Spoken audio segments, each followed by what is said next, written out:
हम क्या दे दें? तो अच्छा, अब आपसे सवाल है, आप भगवान को क्या दे सकते हैं? उत्तर दीजिए।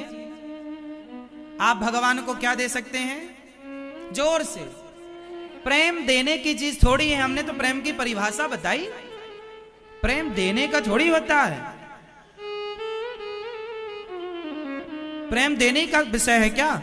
गिफ्ट में पैक करके आप प्रेम दे दो, ये लो प्रेम। भगवान को क्या दे सकते हैं आप लोग? क्या क्या? भक्ति। भगवान को क्या देना है वो ध्यान से सुनो। भगवान को क्या चाहिए? भगवान से आप यदि प्रेम करते हैं तो क्या देना?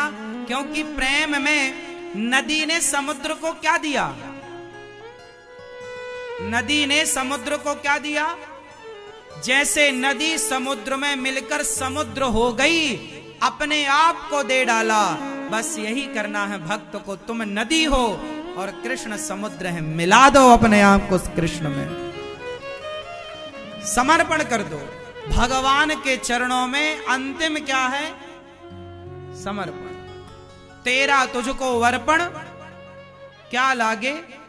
समर्पण। विडंबना ये है कि हम भगवान को पुष्प तो देते हैं, नारियल देते हैं, पैसा देते हैं ना।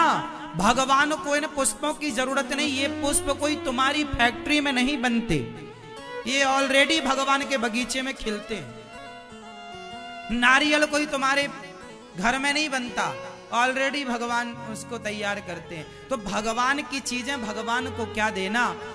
भगवान की एक सबसे बढ़िया चीज है। अच्छा बताओ, भगवान की सबसे बढ़िया चीज क्या है? वो क्या है जिसको भगवान ने बहुत बढ़िया बनाया है? ईश्वर की 84 लाख कृतियां हैं। ईश्वर की बनाई 84 लाख पेंटिंग है, हाँ या ना?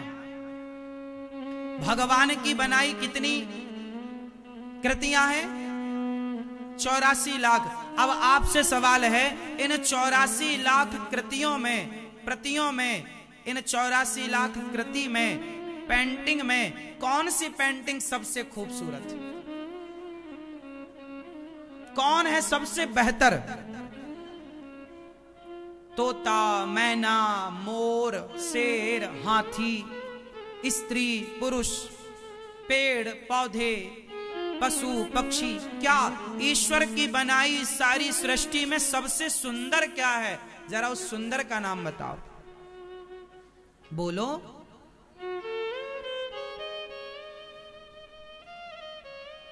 ये गुलाब से सुंदर क्या है?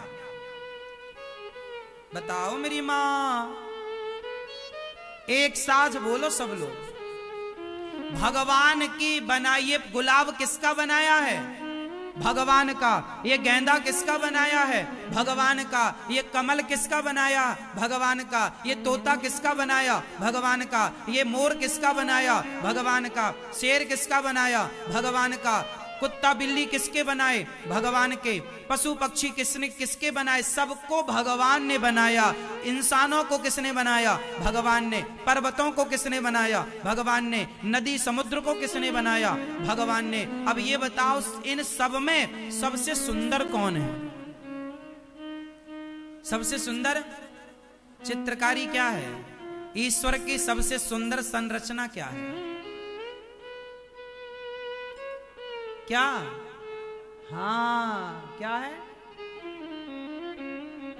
ईश्वर की सबसे सुंदर संरचना है मनुष्य, आप, हम। इसलिए भगवान की सुंदर संरचना है, तो सुंदर नाम उनका श्याम सुंदर। तो सुंदर संरचना भगवान 84 लाख योनियों को बनाकर जब उन्होंने मनुष्य बनाए, तब भगवान बहुत खुश हुए कि ये सबसे सुंदर, मेरी रचना में सबसे श्रेष्ठ है मनुष्य। इसलिए भगवान को देना है तो कमल का, गुलाब का पुष्प नहीं, अपने आप को दे डालो भगवान के चरण। मैं आपकी संरचना हूं, तो मैं अपने आप को आपके श्री चरणों में समर्पित करता हूं। या करती हूँ, तुम्हें सौंपता हूँ अमानत तुम्हारी, तुम्हें सौंपता हूँ अमानत तुम्हारी। भगवान के चरणों में क्या सौंपेंगे? खुद को। आज बिहारी जी के दर्शन करने जाना और आज बिहारी जी से कहना, हे बिहारी जी, आज मैं पुष्प नहीं लाया, आज मैं रुपए पैसे नहीं लाया, आज मैं मेवा मिष्ठान लेकर नहीं आया, आज मैं खुद को लेकर आया हूं। दोनों हाथ उठाओ सब लोग, बोलो हे नाथ, बोलो हे नाथ, हमें स्वीकार कीजिए। हम अपने आप को आपके श्री चरणों में समर्पित कर रहे हैं। हे नाथ, हमें स्वीकार कीजिए। बोलो हे नाथ, हम पापी हैं, हम अधम हैं, हम नीच हैं, हम दुष्ट हैं, हम खल हैं, हम कामी हैं, हम क्रोधी हैं, हम लोभी हैं, हम जैसे हैं प्रभु आपके हैं। हे नाथ, हे श्रीमन नारायण, हे श्री कृष्ण, हम जैसे हैं हम आपके, हमें स्वीकार कीजिए। इस तरह की प्रार्थना प्रभु के चरणों में करना चाहिए।